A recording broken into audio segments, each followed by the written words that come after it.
Peace is generally defined as a wholesome state of quiet or tranquility, the absence of disturbance or alarm, and especially of war.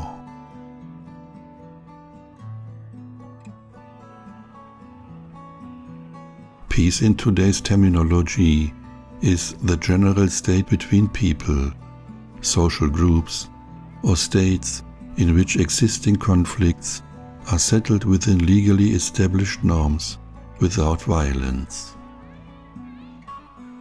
In religion, peace means security in God. Peace in the biblical sense is more than the absence of war. Peace means having good relationships with other people, with oneself, and with God. Peace is the situation in which human life and coexistence in every respect is such that people are doing well.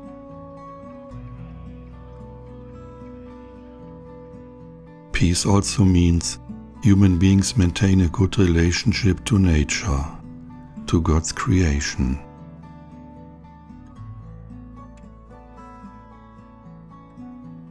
Only when all creatures come into their own will there be peace. Inner peace means living in harmony with oneself.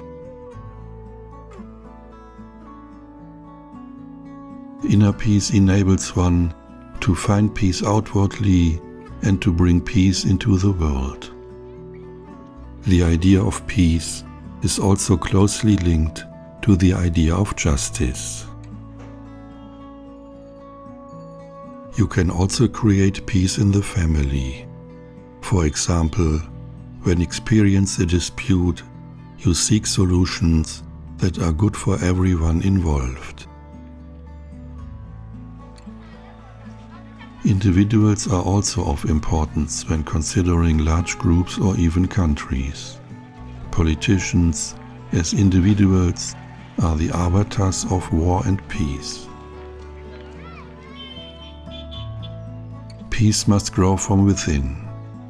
This requires general conditions and a culture in which human rights and diversity are respected, participation and compassion are lived, and equal opportunities and justice are promoted.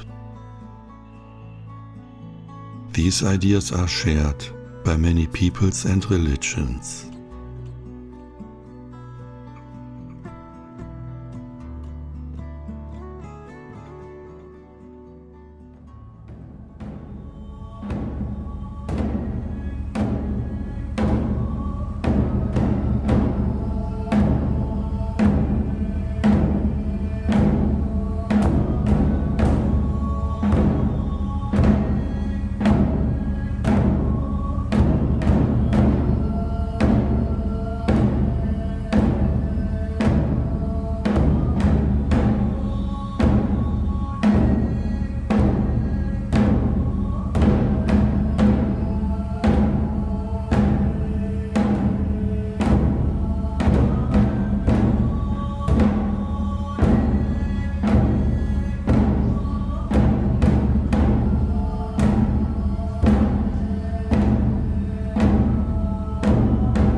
I really loved it when one day I realized that in some cultures the word peace is used to greet one another, such as in the Muslim traditions. They say salam to each other when they meet, or the Jewish people, they say shalom. And I also searched for an equivalent in the German language, and I found it with Friede sei mit dir, peace upon you. But that one is not really used in everyday language, and I find that's a pity. Yes, and I also like the way yoga people greet each other. It's the namaste, which means the light within me greets the light within you, and you can also translate it with the peace within me greets the peace within you. Isn't that beautiful?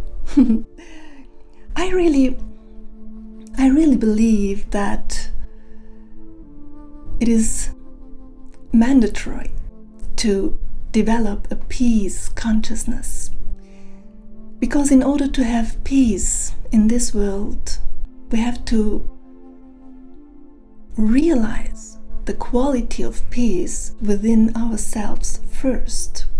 So that's how it goes. When we realize the quality of peace within, it becomes a reality in our lives, in our relationships, in our families, in our working field, in our society, our neighborhood. And one by one, that quality spreads and becomes a quality of a country, and in the end, a global quality. That's what I wish shall happen.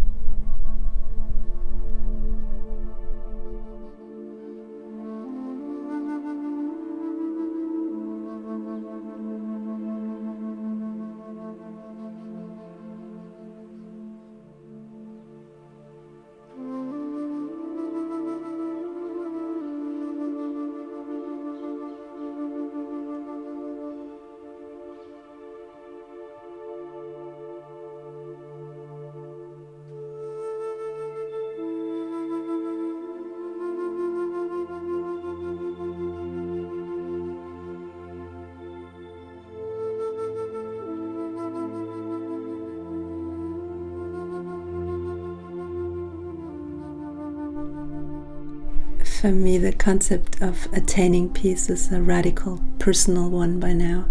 I think we all figured out that fighting for peace doesn't really work. So I almost see it as a life's task. We all know we have soul consciousness, and that's the only consciousness when we really probably can experience peace. So anything that happens to me that triggers any negative emotion or any irritation, I see as a task that needs to be overcome, a kink that needs to be ironed out in my consciousness. And to take that event into meditation and compare it or solve it in communion with that soul consciousness, to me is the way to gradually attaining a peaceful state.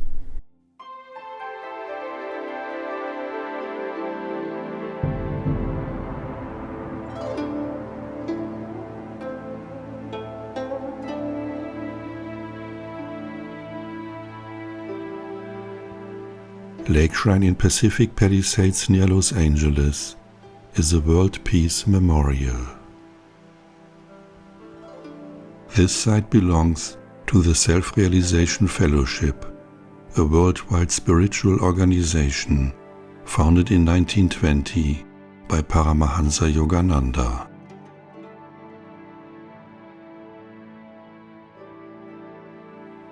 Lake Shrine is a place of contemplation and spiritual renewal, and represents the unity of all religions.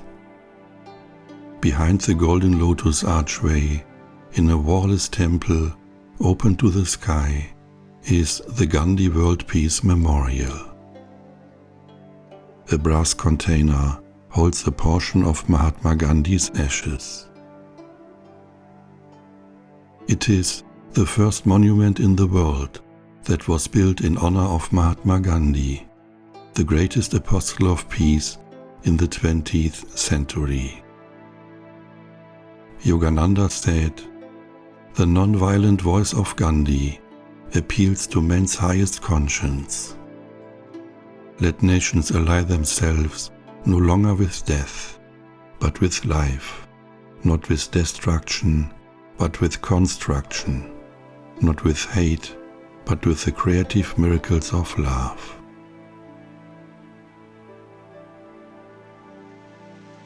We must recognize the unity of mankind, remembering that we are all made in the image of God. World brotherhood will reign when we have learned to practice the true art of living. This shrine is dedicated to all religions, that all may feel the unity of the common faith in the fatherhood of God.